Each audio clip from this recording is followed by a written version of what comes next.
이 국장님, 네.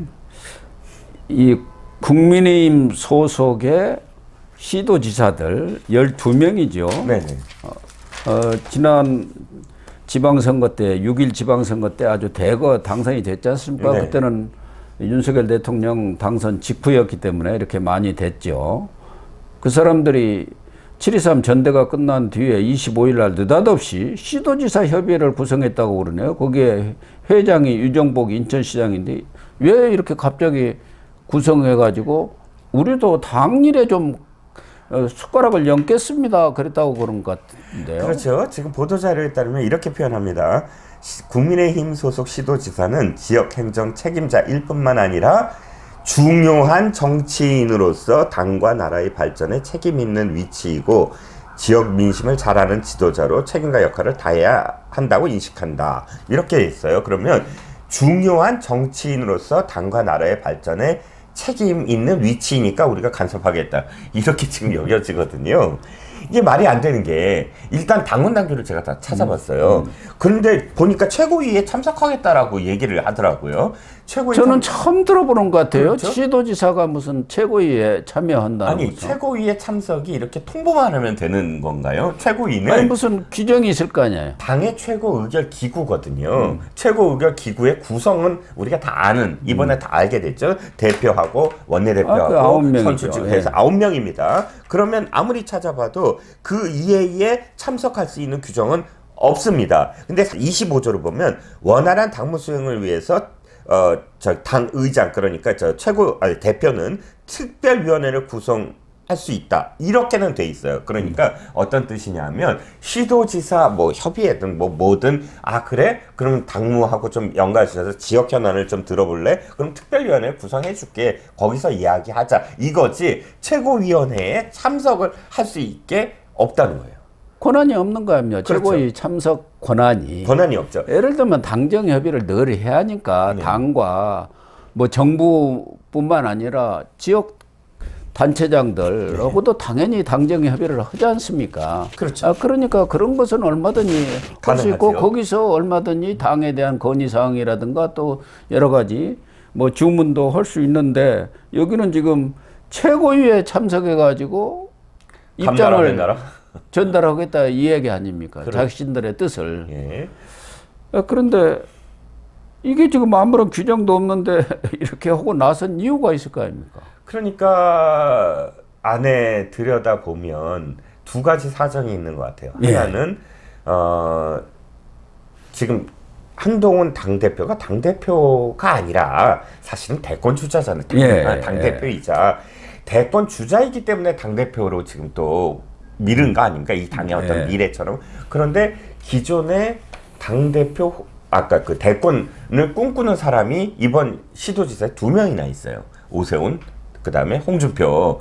이 사람들 입장에서는 이거 가만히 우리가 조용히 있다가는 지금 이 스포트라이트가 다 한동훈 대표한테 가서 우리가 좀 견제를 해야 되는 거 아니냐. 이게 첫 번째 목적이고 두 번째는 지난 그 선거 때 이번 지사들과 시장들 거의 대부분이 한동훈 비대위원장을 안 만나줬어요. 예. 그리고 안 만나주거나 좀 비판하거나 예를 들어서 안 만나준 사람이 홍준표, 이철우, 그 다음에 김두겸 울산시장 이런 쪽이고 또 비판한 사람이 김태흠이라든지 이장우로 대전시장 대전시장이라든지 뭐 이런 사람들이 다 비판적인 입장이었거든요. 이러다 보니까 이 사람들이 이거 가만히 있다 보면 두 가지 중에 한 가지예요. 한동훈 대표 파이팅 이렇게 응원을 하려다 보니까 자기가 갑자기 얼굴을 바꿔야 되잖아요. 그러니까 세를 형성을 해야 되겠다. 그리고 우리가 중진 정치인이니까 하면서 견제를 하는 그런 모양새를 취해야 되겠다라고 생각을 한 것 같아요. 그러니까 따져보면 하나는 한동훈 대표가 미래 권력 아닙니까? 네네. 결국 미래 권력한테 줄을 서야겠다는 생각을 가진 사람도 있을 것이고 네, 안에는 있겠죠, 분명히. 오세훈이나 홍준표처럼 뭐 지금 김진태 강원도지사도 나라고 대권 후보 모델하는 법이 있느냐 뭐 그런다는 거 아닙니까? 예. 이런 사람들 입장에서는 적당하게 좀 견제를 해놔야지 한동훈 혼자 이렇게 일방적으로 독주하는 것은 못 보겠다. 네. 이 견제 이런 두 가지 흐름이 있는 것 같은데 어쨌든 이번에 가장 두드러지게 한동훈 대표한테 이 망신을 줬다 할까 한 사람은 홍준표 대구시장하고 이철우 경북지사 아닙니까? 네네. 만나주지도 않고 네. 홍준표는 이제 뭐 저격수로 나서갖고 너무 했기 때문에 뭐 이야기할 것도 없습니다만은 홍준표하고 이철우는 이번에 윤석열 대통령하고 한동훈 대표가 저렇게 호흡을 맞춰서 그것 동안에 갈등을 해소하고 나서니까 닥쳤던 개 신세됐다고 해야 하나요? 어떻게 해야 하나요? 근데 이 두 사람은 사실 자중을 해야 될 상황 아닌가. 왜냐하면 안 만나줬다라는 건 그만큼 내가 우리 지역의 TK의 어떤 그 당원들의 그 조직을 내가 갖고 있어 라는 과시거든요, 그게. 네. 그런데 결과적으로 어떻게 됐습니까? 당심으로만 봐도 62%입니다. 그러면 이 당의 영남, 특히 이제 TK가 30% 가까이 돼요. 이 30%의 당원들이 그 사람들, 이철우와 홍준표의 말을 들었다고 한다면 한동훈 대표 당선 못 돼요. 그런데 이 두 사람이 하는 말 당원들이 콧방구도 안 낀 거예요. 한동훈 대표 다 찍은 거예요. 그러니까 62%가 나온 겁니다. 그렇다면 아이고 우리 지역 당원들의 민심이 내 말을 안 듣네. 내가 당원들의 그 마음, 그 민심에 귀를 기울여야지. 해야 될 사람들이 도리어 지금은 이 새에 숨겠다는 거예요. 나서지 않고 이 새를 형성을 해서. 그러니까 이게 낙동강 오리알 신세가 지금 되게 생겼으니까 네. 시도지사 협의회를 만들어가지고 그렇죠. 그 속에서 목소리를 좀 높이자. 그렇죠. 자기 혼자 하기에는 지금 이제 자칫하다가는 당원들로부터도 완전히 외면을 예. 받을 것 같고 그러니까 이 시도지사 협의회라는 것을 통해서 한동훈 흔들기를 계속 해보겠다 네. 뭐 그런 뜻인가요? 그렇죠.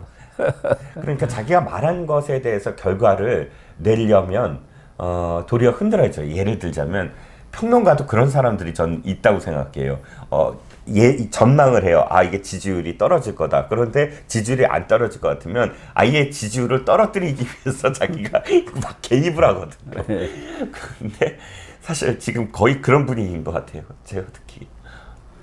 그러니까 홍준표 시장 이 전대가 끝나니까 당원인의 선택이 그렇다면 어쩔 수 없지만 대실망이다 하면서 앞으로는 중앙정치에 개입하지 않겠다, 간섭하지. 그 며칠이나 가겠습니까? 전에도 안 한다고 했다가 바로 그런 사람인데.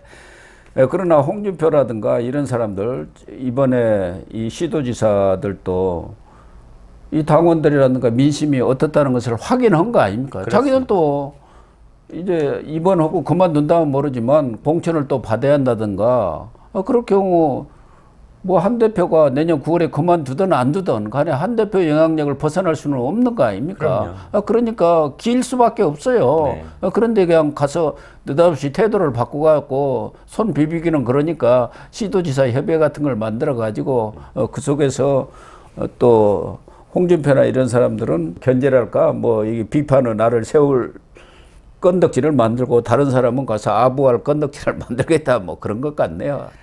참, 이 사람들 그렇죠. 진짜 오래 해먹은 사람들 아닙니까? 아니 그럼요. 몇 선씩 몇 선씩 사실 이 당에서 그렇게 공천을 받고 특혜를 받은 사람 아닙니까? 그리고 또 각 지역별로도 그렇고요. 또 지자체장으로서도 뭐 초선만이 아니라 재선한 분도 있고 삼선한 분도 있습니다.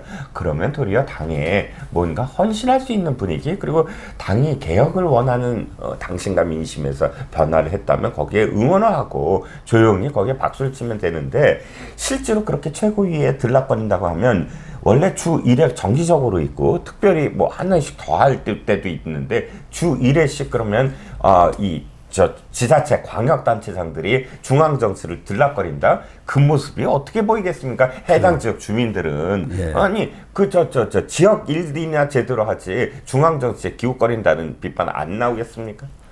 그러니까요. 사실은 이런 사람들 조금 너무 오래 한 사람들 이 물갈이 하는 것도 다음 지방선거에 이길 수 있는 중요한 전략이 아닌가. 그렇죠. 공천 전략이 아닐까 하는 생각이 듭니다. 예. 홍준표라든가 이런 사람들이 이런 걸 또 뒤에서 쑥덕거려서 만든 거 아닌가 하는 생각은 들어요. 그러니까 홍준표 시장이 거의 주도했겠죠. 왜냐하면 중앙정치에 내 말 안 하겠다라고 얘기해놓고 바로 자기가 얘기할 수 없잖아요. 이 세력에 포함돼서 이제 서서히 다시 또 등장을 하려고 하는 거죠. 예, 그 속셈이 너무 뻔해가지고 그렇죠. 좀 그렇습니다. 예. 거시기하네요. 거식입니다. 네, 시청자 여러분, 오늘 방송은 여기서 마치도록 하겠습니다. 시청해 주셔서 감사합니다.